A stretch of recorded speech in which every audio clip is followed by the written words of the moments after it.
Okay, so in the last video, we just defined what a fixed vector for a matrix is, for a stochastic matrix. So let's give a concrete example. So suppose you have matrix 2, 1, 2, 3. Okay, so here's our matrix A, and I want to show you that the vector 2, -1 is a fixed vector.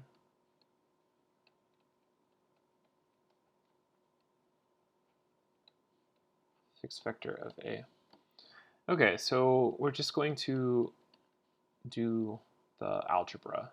Okay, so 2 times 2 is 4 minus, right, 1 and 2 is 2, so minus 2. So 4 minus 2 is 2, and minus 1 and 1 gives us minus, oops, sorry, wrong entry. 2 and 1 is 2, 1 and 3 is 3. So 2 minus 3 is minus 1. Okay, and because it has the form VA equals V, this proves that V is a fixed vector of A. Okay, so we discussed fixed probability vectors, and we discussed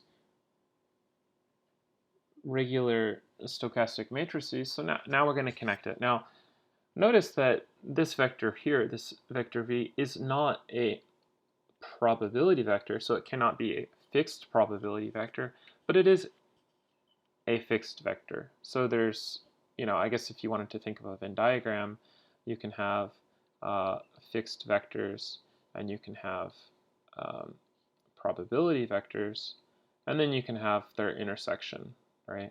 Fixed vectors that are also probability vectors.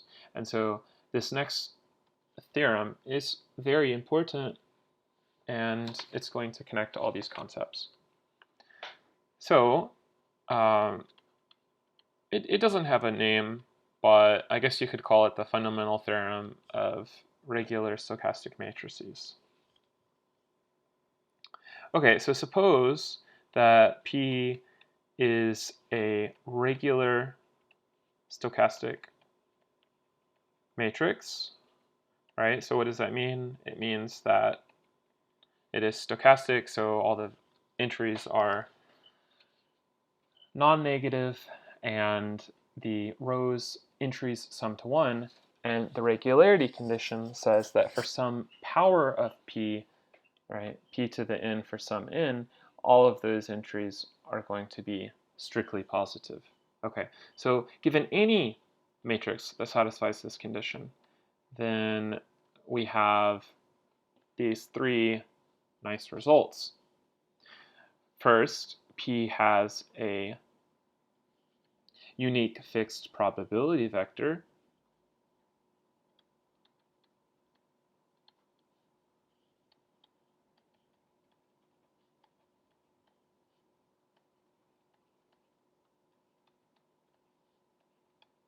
T, we're going to call them T, and T's components are all positive.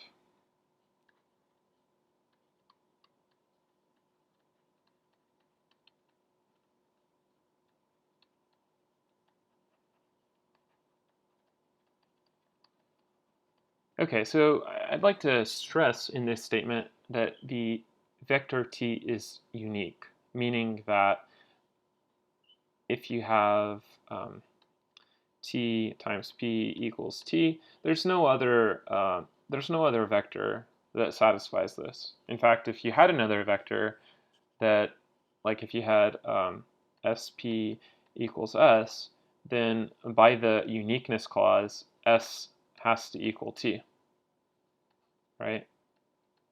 They have to be equal. Okay, so the second statement is that P and P squared and P cubed and so on, these are going to converge, and I'll explain what that means in a second. These are going to converge to the matrix T, where T is the matrix of little t's, right? So for example, let's just say that we had a matrix P, and T was, we're going to say it's 1/4, 1/2, and 1/4, right? Then T, if it's going to be a square matrix, right? So this means that the values are going to be 1/4, 1/2, 1/2, and the next row is going to be 1/4, 1/2, 1/2, and then the final row is going to be 1/4, 1/2, 1/2. Okay, so basically every row in this matrix is going to just be little t, right? The first row is little t, the second row is little t, the final row is little t. So what do I mean by converging? I mean that as we take a power of p, the entries are going to get closer and closer to 1/4, 1/2, and 1/2. So maybe the third power looks something like, let me use another color. Maybe the third power is going to look something like 0.27, 0.51, 0.51, right? And the other entries are going to be the same. So it might look like this. This is obviously getting closer to 0.25 and 0.5 and 0.5, which is t. Okay, so it might take an infinite number of these matrices to get there, but it'll, it's heading in the right direction. Okay, and the final point is that if Q, so if Q is any probability vector,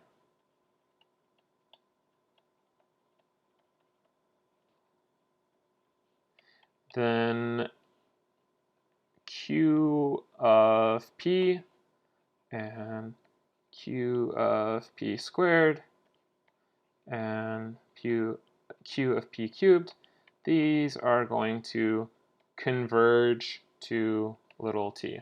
Okay, so this arrow here, it just means converge. Okay, so just like the matrix is going to converge to big T if you take any probability vector Q and you multiply it through, you're going to get little t. It's really not that difficult to see, because if item 2 is true, if you take any probability vector and multiply it by t, big T, you're going to get little t, which is easy to see, but I'm not going to show it. It's just a silly calculation. Okay, so let's actually use this theorem to solve some concrete problems. So suppose I give you a matrix. So this is example 1 in your text. So suppose P is equal to 0, 1, 1/2, and 1/2, and I say find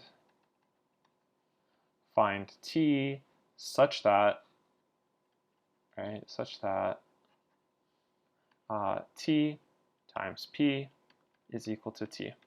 Okay, so you might remember at the start of the lesson in the last video that I said it's very useful occasionally to represent vectors, the entries of the vectors, like this, right? So you subtract the sum of the other values. In this case, there's only one not last value, right, x, and so the last value is going to be 1 minus the sum of the others, which in this case is just x. And indeed, if you add x and 1 minus x, you get 1. Okay, so this is a good way to represent t. Remember, it is a probability fixed vector. Okay, so this makes it look like a probability vector, and this makes it look like a fixed vector. And so now we're going to combine these facts and we're going to rewrite this equation using this fact. And so this will be x1 minus x times p. Might as well go ahead and write the numbers in. 1/2 and 1/2. And I'm going to go ahead and write the other side of the equation in a different color. And this is going to have to be equal to x1 minus x. Okay, so we need this to work out. So the question is basically what value of x does it? So for the left-hand side, I'm going to solve it independently of the right-hand side, which I drew in red, and eventually we'll double back around and we'll solve it. So x times 0 is 0, and 1 minus x times 1/2. This is, well, it's 1/2 times 1 minus x, right? So I'll just leave it like that. And, well, it has to be equal to that first entry, right? Because we're saying that they're equal, right? So this has to be equal to x, right? Okay, now we're going to go to the second row. So you have x times 1. Sorry, I may have confused y'all a bit. Let me back up.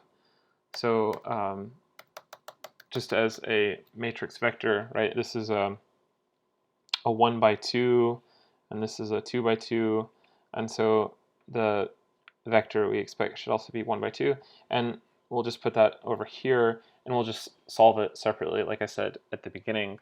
So x times 0, this is going to be equal to 0, and 1/2 times 1 minus x, that's going to give us the entry. Okay, so that's the first entry of this product. And the second entry is going to be x, right? X times 1 plus 1/2 times 1 minus x. Okay, so this vector right here is what you get if you multiply these. And it's also true simultaneously, because we said at the very beginning, that this whole vector, see that comma there, right? It's equal to x and 1 minus x, but our overarching goal is still to solve for x. And so what does this mean practically? It means that in order for these vectors to be equal to one another, the entries have to be equal to one another. So this first value has to be equal to this first value, and this second value has to be equal to this second value. Okay, good. So let's go ahead and set up an equation. Okay, and this has to be equal to x, and by the second equation you have this. Okay, so we need to solve both equations, because even though one equation is enough in this case, it might be that they don't give the same answer to x, and then there's not actually a real solution, right? Because the solution has to be unique. But we'll see that there is only one solution. Okay, so if I solve the first equation, if I simplify it, I get 1/2 minus 1/2 x equals x. And then by further simplifying, I get 1/2 equals 3/2 x. And I'm going to table that for just a second. Let's go ahead and simplify this. Okay, so if I just subtract this to the other side, I get x equals, right, 1 minus x minus 1/2. So I'm going to subtract 1/2, 1 minus x. I'm going to do it on both sides. right? So on this side, that's going to cancel, and there's basically a 1 in front of there. So 1 minus 1/2 is 1/2, right? And so this is going to give me 1/2, 1 minus x. And hey, look, that's actually just this first equation. Okay, so there's really just one equation. Even though I said there's two, there's actually just one. And so that means that, yeah, the value of x is going to be the same in both because they're the same equation. So now I'm going to solve for this, and I guess if you just stare at it for a second, right? What do I need to multiply this number here to get 1/2, right? So how about if I just multiply by 1/3? So 3 and 1/3, they cancel, and you get 1/2 and 1/2. So this means that x is equal to 1/3. Okay, so we're not quite finished, right? So we start off with this, and we're trying to find t. So if I just plug in x, I get this, and so the final solution is 1/3 and 2/3. Okay, that was pretty neat. Yeah.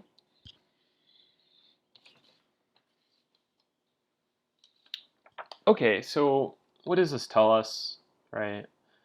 It tells us by theorem, right? So therefore, by the theorem that we discussed earlier, but in the book it's called theorem 20.3. We can conclude that the sequence p squared, p cubed, etc. approaches or converges or reaches or heads toward the matrix T, where T is going to be consisting of the rows of little t, okay?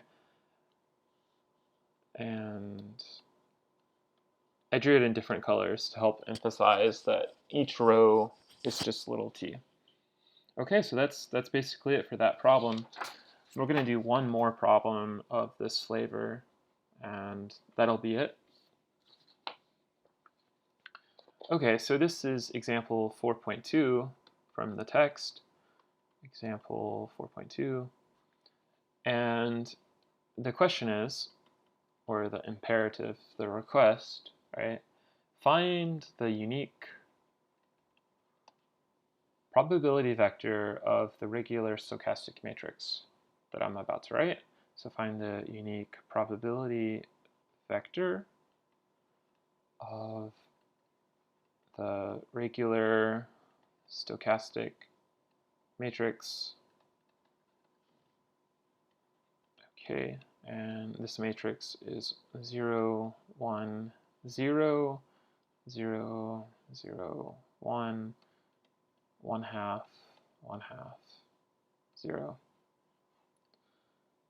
Okay, so as before, we are seeking a vector t times p, or t such that t times p equals t, and because this is a 3×3 matrix, the entries, the dimensionality of t is going to be 3, so there's 3 parts.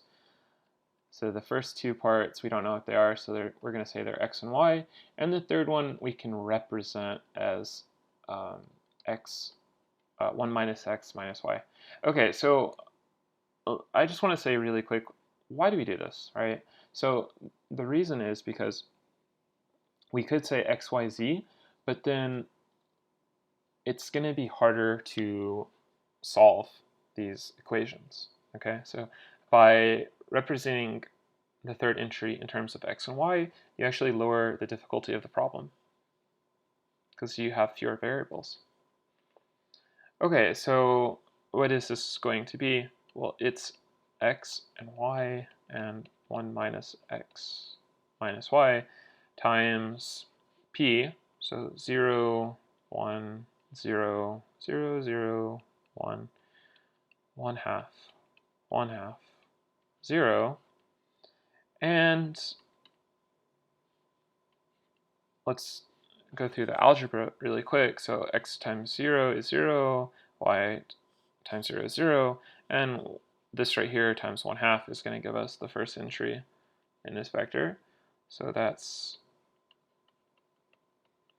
that. Okay, and by a similar line of thinking, we're going to get the following. Let's see.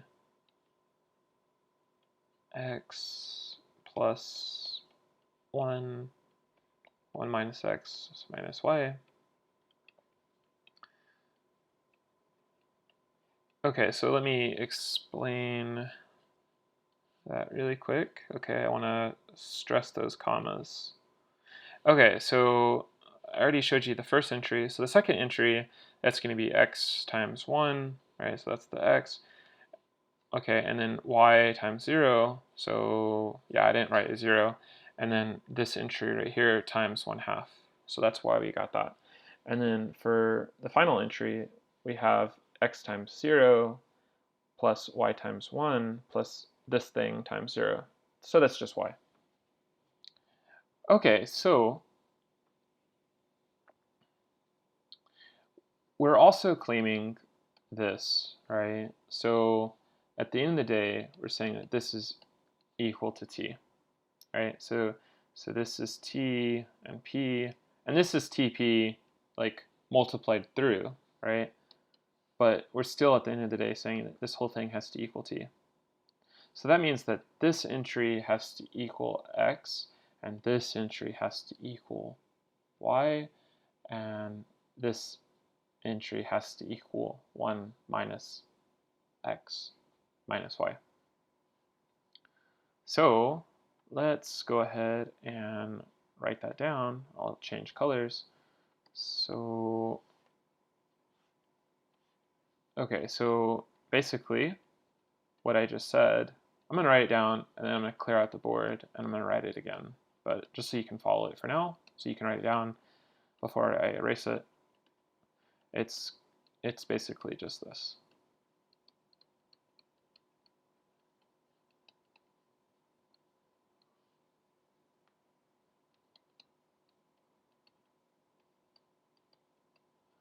Okay, so let's explain it really quick. So this first entry, I'm putting it right here, and I'm saying that it, this whole matrix, this whole vector has to equal t. So the first entry of this has to equal the first entry of t, which is x, right? That's over here, x. And so that's why that's equal to x. And then I'm saying that this has to equal the second entry, which is y. And then this has to equal the final entry, which is 1 minus x minus y. Okay, so let's clear that out, and I'm going to rewrite it.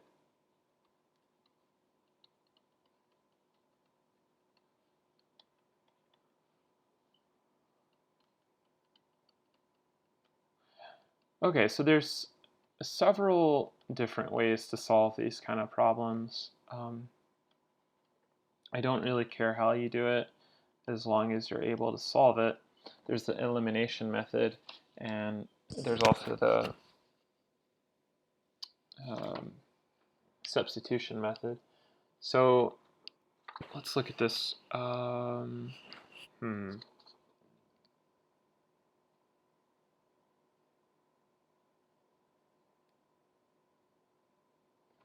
Okay, so I'm going to rewrite this by multiplying the left and the right by 2 to make things just plain easier. Okay, so multiplying by 2, we kill off the 1 half, and so you get 1 minus x minus y is equal to 2x. Okay, and then this second equation is going to give us 2x plus, so multiply the whole thing by 2, right? and also this side. And so the 2 is going to distribute through, and you get 2x plus, and then here it's going to cancel with that 1/2. So you're going to get 1 minus x minus y, just like you did above, and then 2y. And we don't have to do anything to the final equation. It already looks pretty good. Nothing too tricky there. I guess I could make that a minus sign better drawn.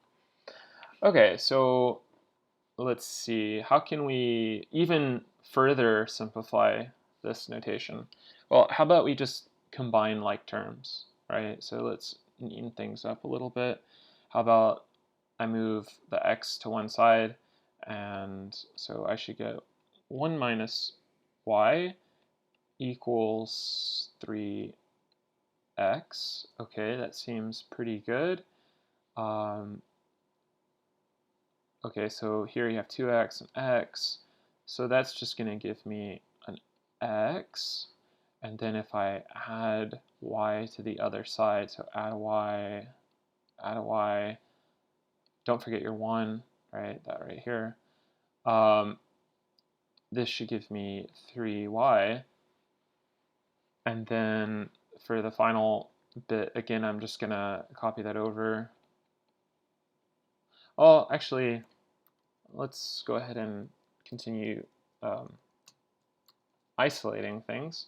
So how about I move y to the other side, and while I'm at it, I'm going to move x to the other side also. So I just have a number on one side and variables on the other. So I should have x plus 2y equals 1. Okay, so I like that idea, so why don't we just keep pushing all the numbers on one side and variables on the other side. So let's keep going with that. So the first equation, it's going to become 3x plus y equals 1. All I did was move the y. And then the next one is going to become x minus 3y equals minus 1. And the final equation is just going to be this right here. Okay, so you should have this. Okay. What can we do with this? Well, at this point, we just want to solve for x and y. So there's a lot of things we can do. If we multiply the first equation by 3, and I don't think maybe using green is the best color, so let's multiply the first equation by 3. We haven't really changed it, right, because the left and the right are both being multiplied by 3, but the idea is that each equation sort of carries some information, and by multiplying by 3, we're preserving that information. We're just making it look a little different, and the idea is that we're going to add these two equations together, because we'll have 3y, right, and negative 3y, and those will cancel. So the first equation should give us 9x plus 3y is equal to 3. So the technique I'm about to use is called elimination. This is going to be x minus 3y equals negative 1. And for the moment, I'm just going to ignore the third equation. It's there. If we need it, we can call on it. So by adding these equations together, you get 9x plus x. This is going to give me 10x. The y's are going to cancel. And 3 and negative 1 gives me 2. And by dividing by 10 on each side, I get x is equal to 1/5. So I've used the first two equations, and maybe the third equation is feeling lonely. But on a more serious note, it's generally a good idea to try to use all your equations since they contain different information. So I'm going to now plug in this value here, but I don't know, saying that that equation feels lonely. I don't know, it's easier to remember, I guess. So we don't want it to be lonely, so let's use it. Okay, so I'm gonna move the one. Well, I can actually multiply everything by 5, and that'll make it even easier. So this will be 1 plus 10y is equal to 5, and then by solving for y, I get this, right? I get, subtract the 1 on each side, and then y is going to be equal to 4 over 10, right? And divide top and bottom by 2 to get 2/5. Okay, so let me write over here. X is 1/5, y is 2/5. Okay, so let's just stare at it for a second. Does 3 times x plus 2/5 equal 1? Yeah, it does. You can go ahead and test it on your calculator. And indeed, if I plug in x and y into this equation, or this equation, it's going to satisfy all of those. So that's pretty basic, so I'm not going to cover it. And yeah, that's it. That's it for this lesson. I'll see you in the next video.